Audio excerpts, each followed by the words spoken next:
Hi everyone, my name is Andy, so a UCT medical student. If you're a returning subscriber, thank you so much for watching one of my videos once again. And if you're here for the second time or the third time, but you still haven't subscribed, please do the right thing and subscribe. And if you're new here, welcome. I hope you do stay and become a part of my journey as I become Dr. Andy. So on this channel, I share my life and experiences as a medical student through hospital vlogs, day in my life vlogs, study vlogs, and I also do study tips. So if you're interested in that kind of content, please be sure to click the subscribe button and turn all notifications on.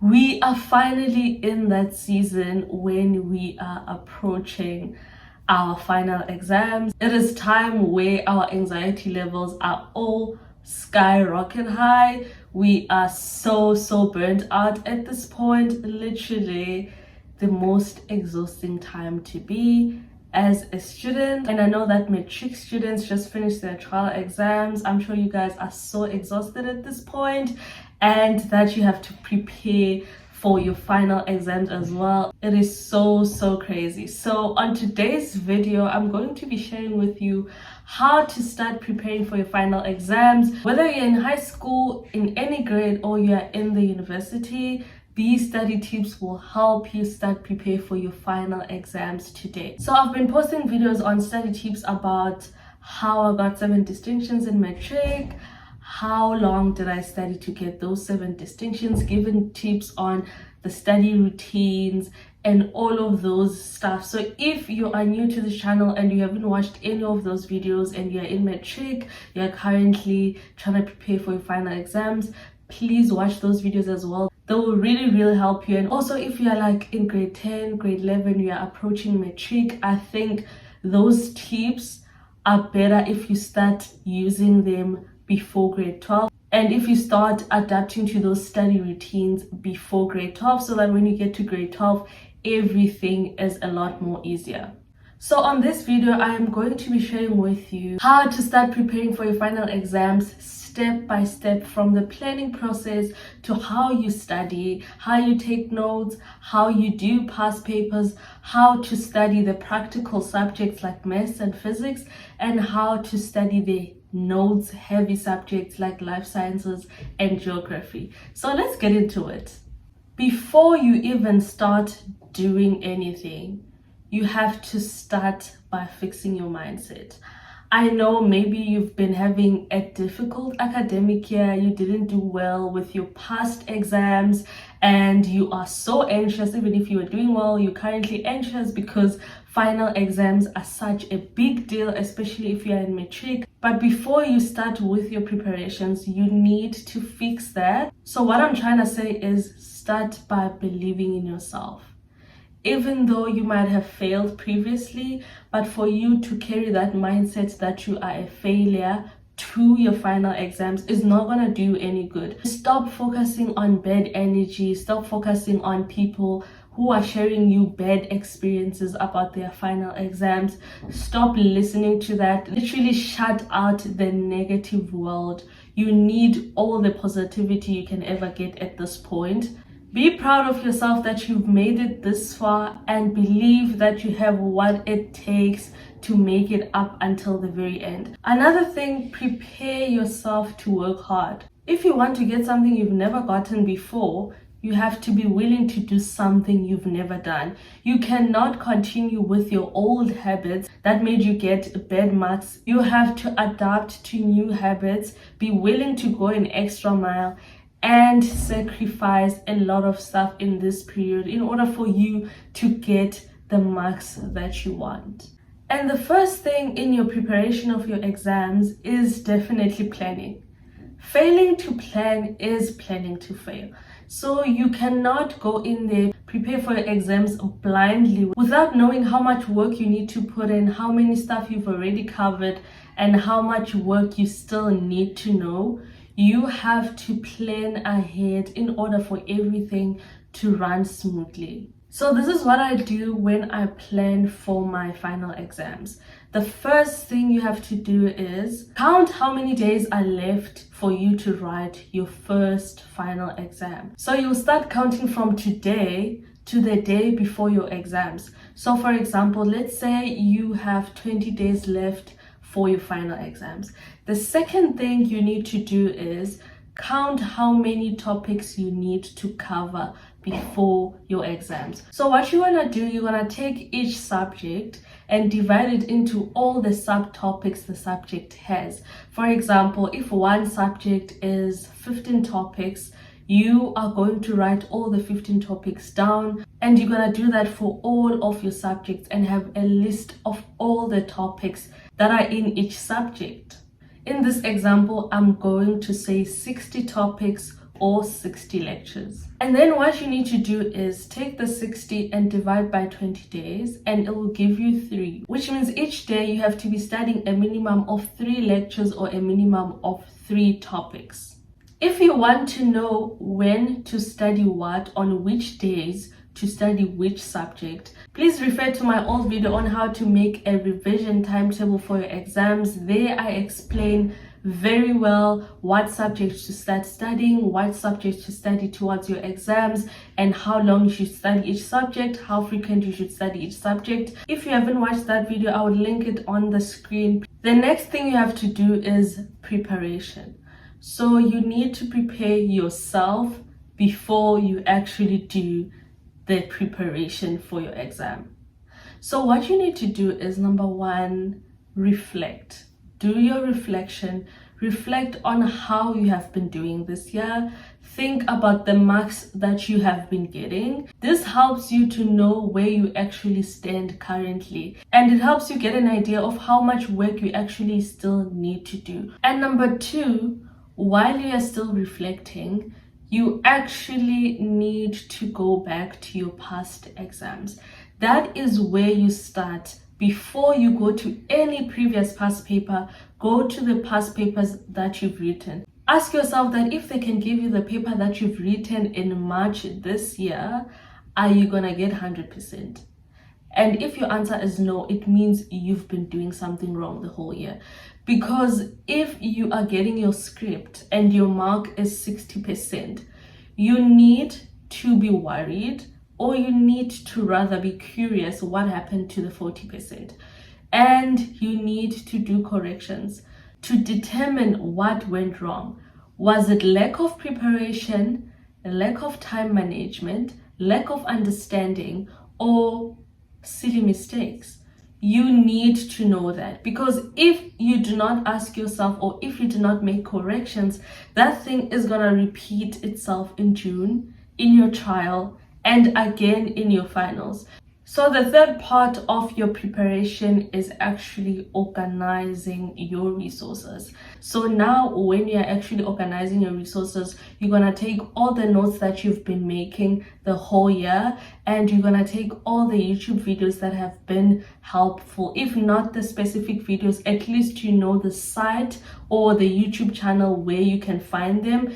And the third thing, you're gonna download all your past papers, or at least to know the site to source your past papers. So you want everything to be in one place before you start preparing for your final exams.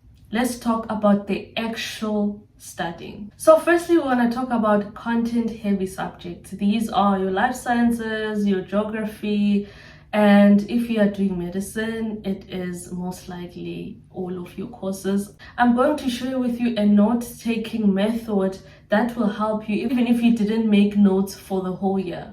So first of all, revision notes are different from the daily studying notes.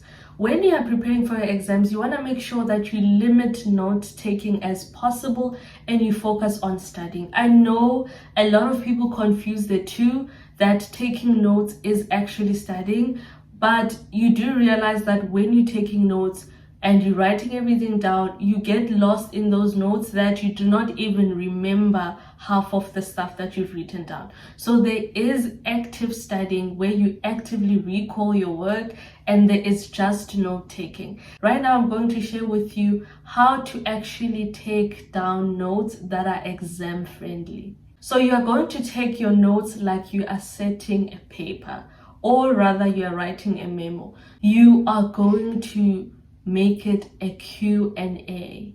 So this method of note taking actually helps you to engage with your notes while you're taking them, and it keeps your notes so organized because everything is just a question and an answer. And while you're in that exam room and you're just trying to remember what you've written on your notes, it helps you so much when your notes are organized in this manner, because you can actually see it in your mind that, okay, I had this question on my notes and this was the actual answer, instead of literally having all diagrams, all highlighters and everything all over the place, and you can't actually locate where is what in your mind when you're in that exam room. So please make things easier for yourself and write your notes as Q&As.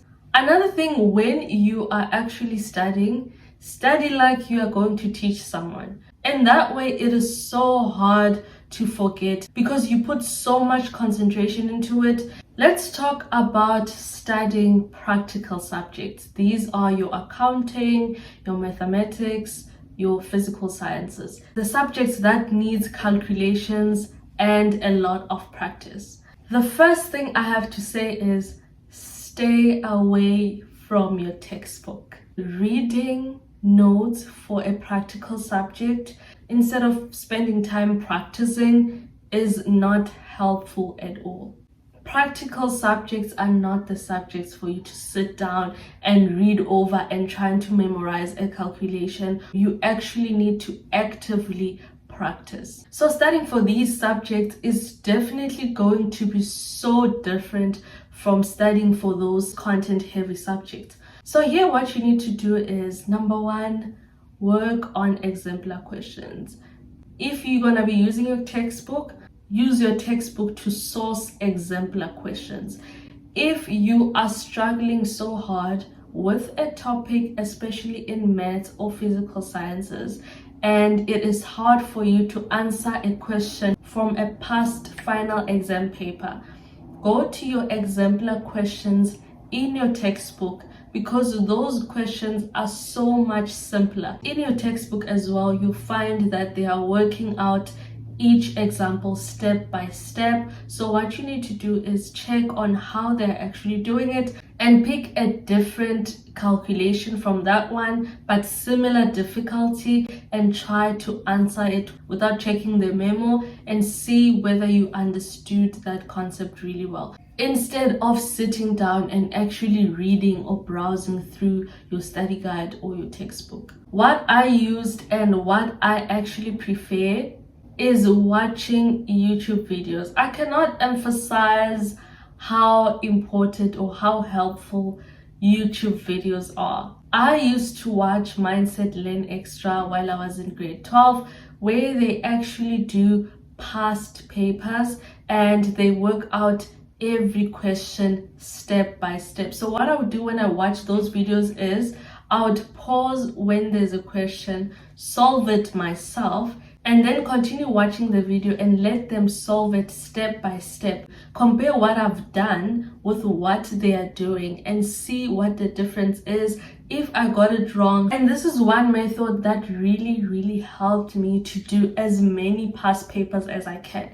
For example, for the Mindset Learn Extra channel that I'm talking about, they took their questions from different past papers from different provinces and they will solve them. So while I was actually doing that, I was actually doing past papers. So if you're a person who struggles to sit down with a past paper and actually solve the questions on the past paper, this method will really work for you. Find a video where someone is doing past papers and solving the questions, and literally sit down, solve the questions with them, understand how they actually do it, and in that way you are actually doing past papers.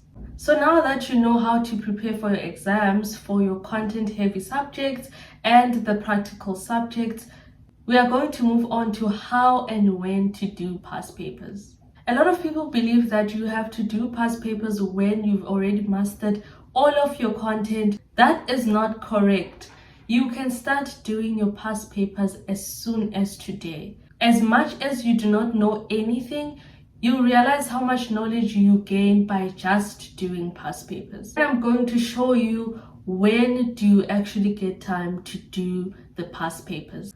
So the first thing you will do is pick 4 past papers. 3 papers you are going to be doing topic by topic right now that you are preparing for your exam, and 1 you are going to be doing 2 days before you write the actual exam. Let's say today it's day 1 and one of your 3 topics that you are studying today is algebra. So after you have practiced algebra's exemplar questions, you are going to take questions on algebra from your 3 past papers. And that is what you're going to do after studying each and every topic.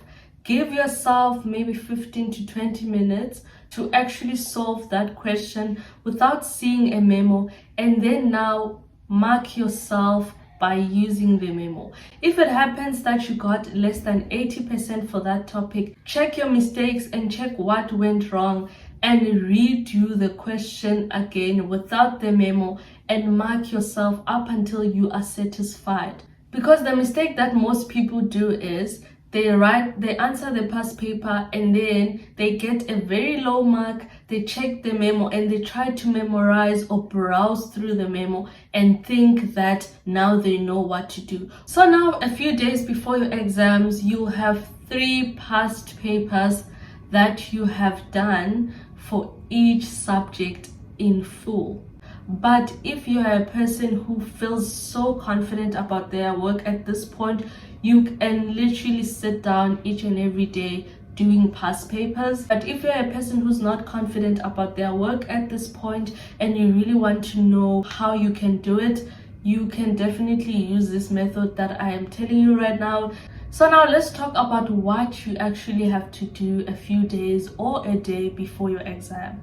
Take the 4th past paper that you haven't opened and have never done before and answer it like you are writing the actual exam. So if your exam is 3 hours long, take that paper and answer it in 3 hours. It doesn't matter if the stuff that you know or you don't know, write it like it's your actual exam. And this has to be a paper that you have completely never seen before and you've never seen the memo. And then after answering that question, mark yourself. This paper will more or less determine how much you have been preparing and how ready you are for your exam. And it also trains you in terms of time management. If you're a person who usually doesn't finish their exams, at least now you will know what pace you should be writing your exam. So before I wrap up this video, I want to talk about a very important thing about this process, and that is time management. You won't be able to do everything and cover all the work that you need to cover if you cannot manage your time. So stop procrastinating. If your timetable that you've set to yourself is saying that you should be studying this topic today or you should be covering this amount of work today, please make sure that you do that, because you do not want your work to completely pile up until you are burnt out, and you do not want to go into your final exam without covering a certain topic thoroughly. So please don't play yourself. From day 1, make sure that you are consistent and you stay on top of your game. I hope now that we've come to the end of the video, you know where to start when it comes to preparing for your final exams and you know exactly what to do. So if you found this video useful, please give it a thumbs up and please do not forget to subscribe to my channel. I'll see you again on another video. Bye.